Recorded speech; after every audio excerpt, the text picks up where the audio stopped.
இனிய தமிழமது நேயர்களே, அனைவருக்கும் இனிய மாலை வணக்கம். இன்று ஸ்ரீ நாராயணியத்திலே தசகம் 81 காலந்தி முதலியவர்களை மணத்தலும் கற்பக மரத்தை கவர்தலும். விவ்வியினை மிகுந்த அன்பும் அழகும் கொண்ட சத்தியபாமாவை எப்பொழுதும் என்பரச் செய்தாய். பிறகு அவளோடு திரௌபதியின் திருமணத்திற்கு சென்றாய். பாண்டவர்களின் விருப்பத்திற்கு மேலும் சில நாட்கள் அஸ்தினாபுரத்தில் தங்கியிருந்தாய். பின் இந்திரபிரதசம் என்ற நகரையும் பாண்டவர்களுக்காக நிர்மாணித்து திரும்பி வந்தாய்.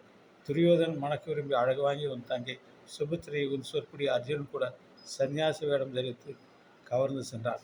அதனால் சினமடைந்த பலதேவரை நீ சமாதானப்படுத்தினாய். பிறகு அர்ஜுனன் விருப்பத்திற்கு நீ பலராமனோடு சத்தியபாமா சமேதராக இந்திய பிரஸ்தத்துக்கு சென்றாய். தேவனே, இந்திரபிரஸ்தத்தில் அர்ஜுனனோடு மகிழ்ச்சியாக சுற்றித் திரிந்த சமயத்தில் காண்டவவனத்தை அக்னிக்கு அழித்து மகிழ்வித்தாய். யமுனையின் கரையில் உன்னை குறித்து தவம் செய்து கொண்டிருந்த காளிந்தி என்பவளை கண்டு அவளை ஏற்றுக்கொண்டிருந்த காலந்தி என்பவளை கண்டு அவளை ஏற்றுக்கொண்டு துவாரைக்கு திரும்பி வந்தாய்.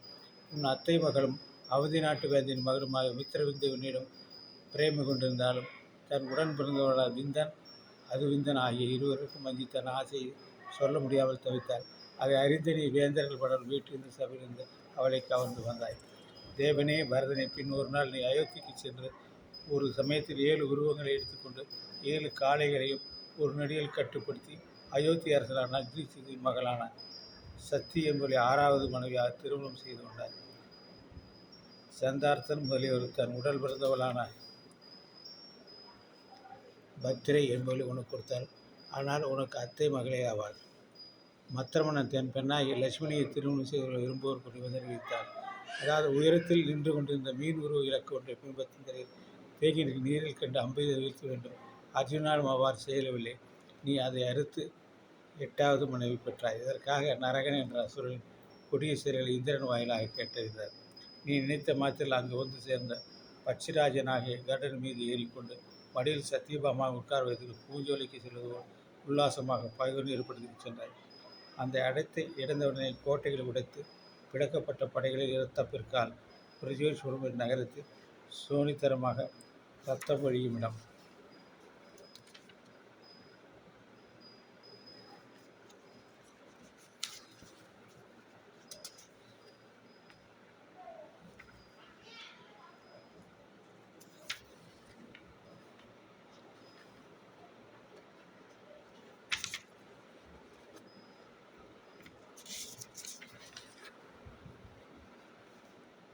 5 தலைகளை கொண்ட முரண் என்ற அசுரன் கடல் நீரில் நடுவிலிருந்து வெளிக்கிளம்பி வந்து உன்னை எதிர்த்து வந்தான்.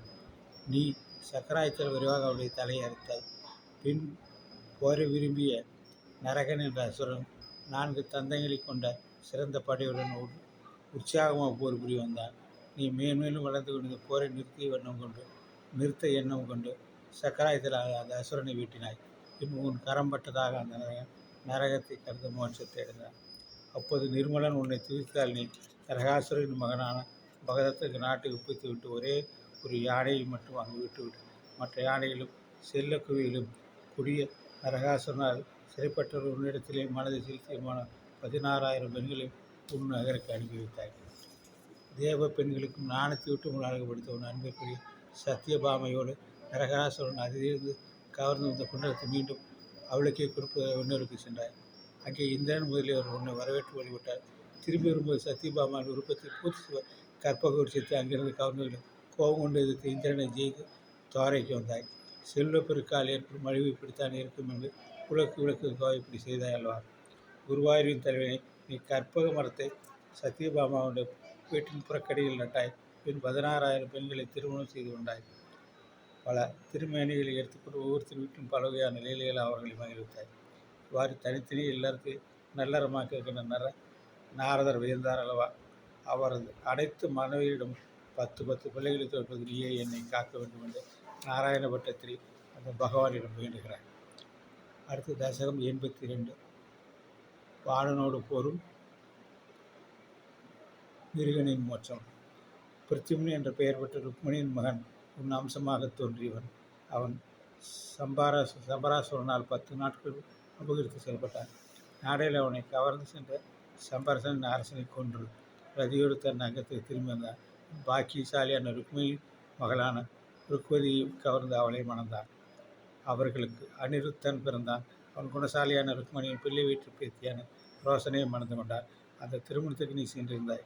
அப்போது அங்கு நடந்த சூதாட்டத்தில் உண்டான பகைவனான் பலராமர் ருக்மியை கொன்றான்.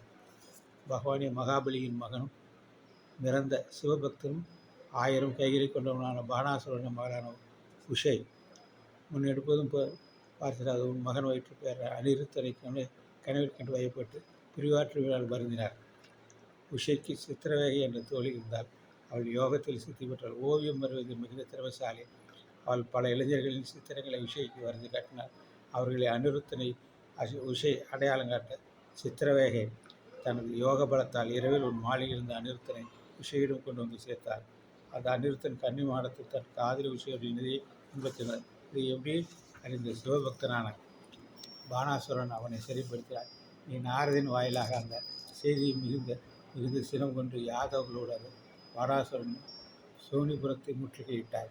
பக்தனுக்காக அந்த பானாசுரன் நகரத்தை காப்பவனும் பார்வதியின் கண்ணுமா சிவபெருமான் போதங்களில் கூட்டங்களோடு யாதவப்படி அச்சம் என்று எதிர்த்தார். பாணன் மகாபலசாலியான சாத்திகளும் குகர் பிருத்தியுடன் போர் புரிந்து நீயே முப்பரை எடுத்த சிவனோடு போசினார். நீ சிவபெருமான எல்லா ஆயுதங்களும் உன் அஸ்திரங்களாக தடுத்தாய்.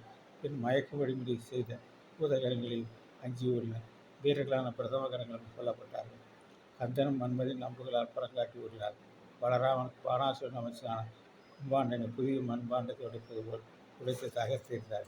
பிறகு பானாசுரன் 1000 கையில் 500 அம்புகளோடு வலிய போர் செய்ய அவன் அம்புகளில் அம்புரிது பயமுறை திருவிழா தேவதையின் தலைவர் மகேஸ்வரர் தேவர் போர் முன்னேறி வந்தார். ஆனால் அவரும் தங்கள் சீதேஸ்வரத்தால் தைக்கப்பட்டார். பின் அந்த நிலையை அறிய ஞானியாக மகேஸ்வர தேவர் உன்னை போற்றி போகிறார்.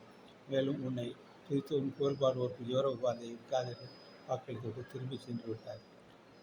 உணர் கணத்தவர் மனதில் ஞான உறவுகளாக இருந்தாலும் சமூக கொள்கையில் புரிகிறார்கள் போலும். மீண்டும் செருப்போடும் பல வகையான ஆயுதங்களோடும் போருக்கு வந்த பானாசுரன் பல கைகளை எடுத்து அவருடைய பல தோஷங்களை போக்கினார்.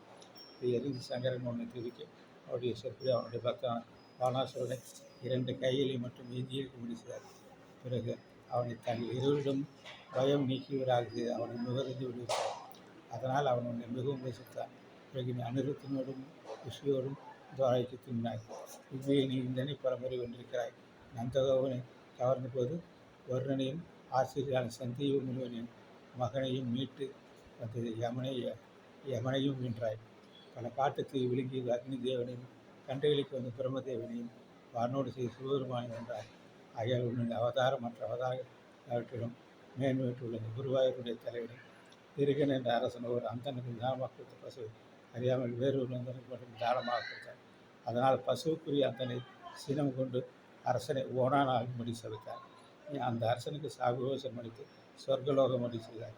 இத்தகைய செயலால் நீ உலகில் அனைவருக்கும் இணையில்லாத அந்தன பக்தியில் பற்றி அறிவுறுத்தினாய்.